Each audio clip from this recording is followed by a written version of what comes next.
In Rotherham, where girls were raped and then failed by those meant to protect them, the questions now swirling about corruption, collusion and cover-up have been asked for years. There was no accountability. Children have been raped, trafficked, tortured.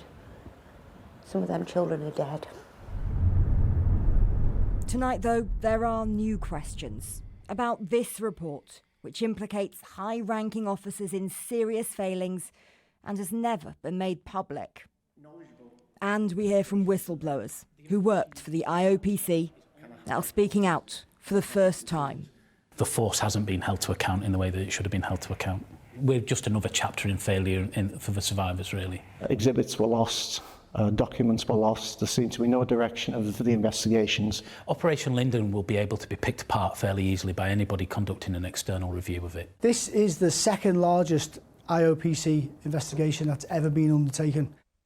Lasting 8 years, Operation Linden was the IOPC's investigation into how South Yorkshire police responded to the grooming scandal in Rotherham. The outcome? No police officers lost their jobs. The toughest sanction? A final written warning. To many, the answers and accountability expected at the start were absent. On the day the final report was published, the IOPC said this. We have completed some really detailed and thorough work. The IOPC has left no stone unturned. That's a lie. There were major concerns within the incident room that failures in the investigation were huge, that they hadn't followed lines of inquiry, documents had been lost. It came to this thing they wanted to just close it. How he knows? In 2018, Chris Owen joined the IOPC's major investigation team on a contract. A retired detective, he'd served 30 plus years with the police. At the IOPC, most of his work was on another child sexual exploitation case, while colleagues in the same unit worked on Rotherham. The investigation was secondary to how the management seemed to want to portray themselves publicly. The problem with Operation Linden was we weren't permitted to go there. I wasn't encouraged to think, well, why did a junior detective of 6 months not submit a crime report? I was encouraged to think, he's not submitted a crime report, it's his fault, leave him and pursue him alone. After 7 years in all with the IOPC, the last 2 working on Operation Linden, Gary Harper believed then, and still does now, that the focus in some cases was wrong and unfair. Senior officers were largely left unchallenged. One or two of them may have been challenged a little bit, but they really weren't thoroughly investigated. We were actively discouraged from working up the chain, trying to find out what had gone on. And the structure of the investigation itself wasn't really set up to do that. You're talking about 13 years of failure and 13 years worth of vulnerable young women and children being completely failed by the police force, and only 2 officers have received a written warning. And neither of them are senior officers. It's now been more than a decade since the publication of the J report, which revealed the scale of abuse in this one town. 1,400 victims, abuse that went on for years. Girls being systematically groomed, raped and beaten. In Rotherham and in other places where the same pattern of street grooming and abuse by networks of men was happening, most of the perpetrators were of Pakistani heritage, most of the girls were white. The response then from police was to see the child victims as willing participants in their own abuse. And so it went on. Even though there were warnings going back years, including from Dr. Angie Heal and Jane Senior.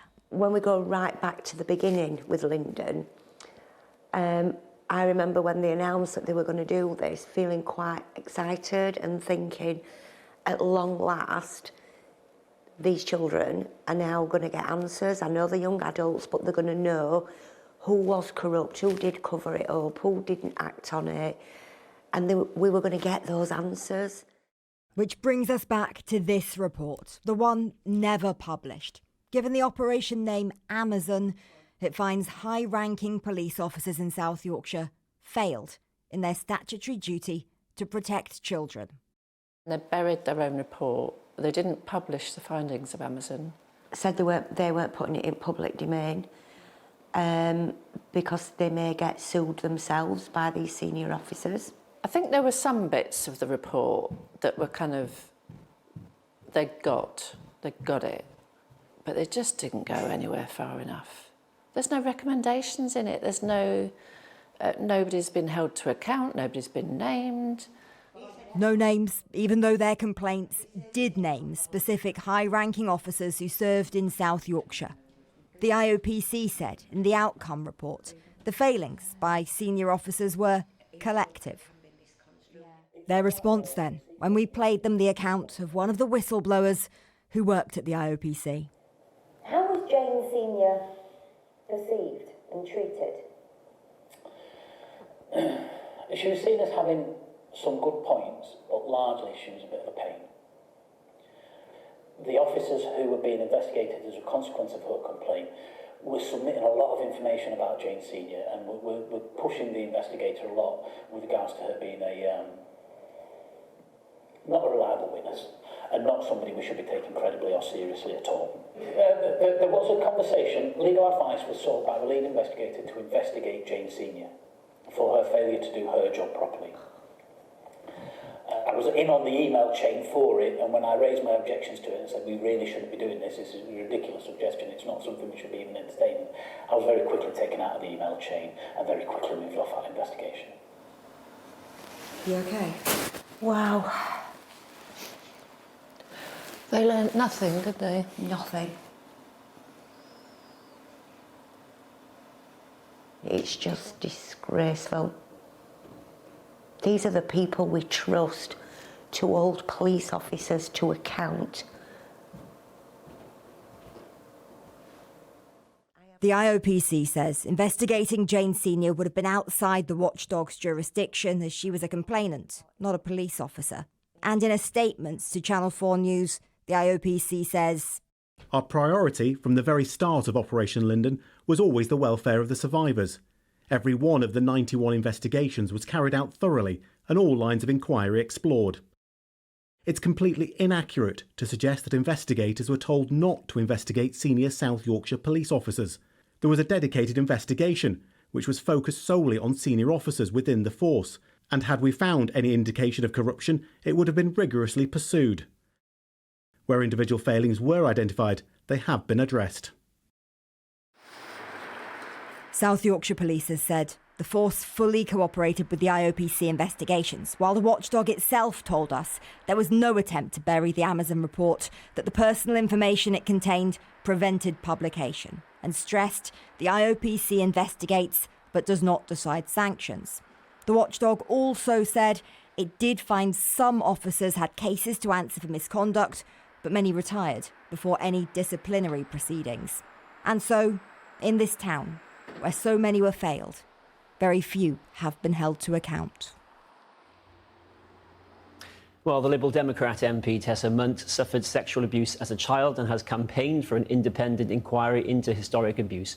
She's also a member of the Commons Justice Committee and joins me now from Westminster. Can I get your reaction, first of all, to that exclusive report, particularly the allegation that investigators were discouraged from looking into senior officers, which the police watchdog denies? Yes, I've been aware of that. And I think one of the things I'd like to say, first of all, if I may, Kieran, and that is that, firstly, I would say thank you to those whistleblowing investigating officers for coming forward and telling the truth. Secondly, I would say thank you to Jane Senior, who was a youth worker at the time when she reported what was happening.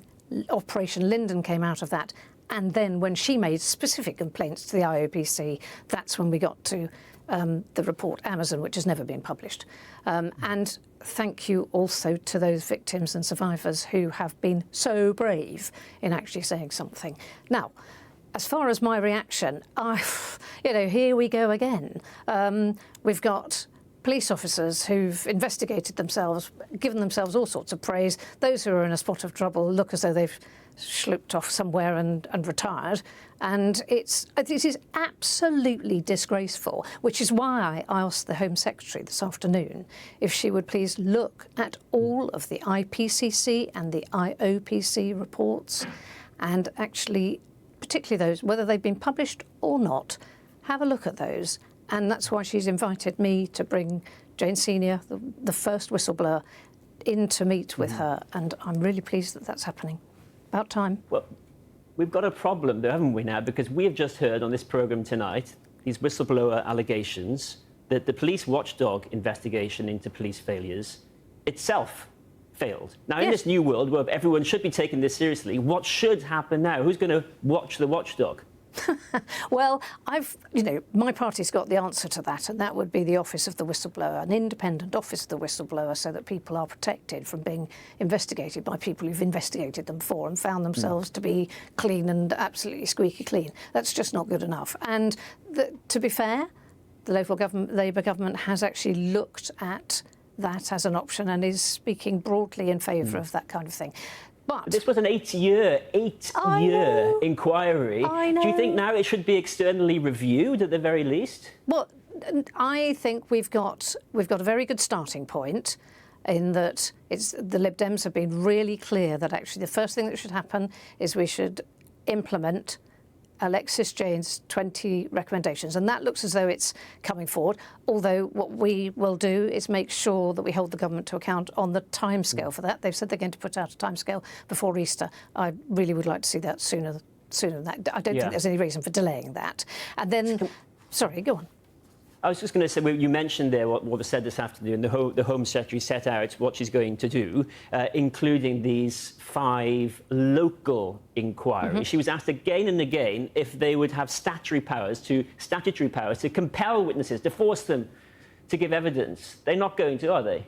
Well, that'll be a decision for her and for her ministers when they're looking at what happens. And the response has to be, this has to come from the victims and those people who've survived this appalling experience, and there are lots of them. One of the good things that happened this afternoon is she said that she will look at recent cases as well, and that these are nationwide. This doesn't just relate to Rotherham or places in the north. It's all over the country. It affects all communities. We need to be very, very clear that what victims and survivors want is exactly what happens. If people need to be compelled, then the Home Secretary needs to make sure that compulsion is put into place. And she has she's inferred that that's what she's going to do. Tessa Munt, thank you ever so much for speaking with us. Thank you.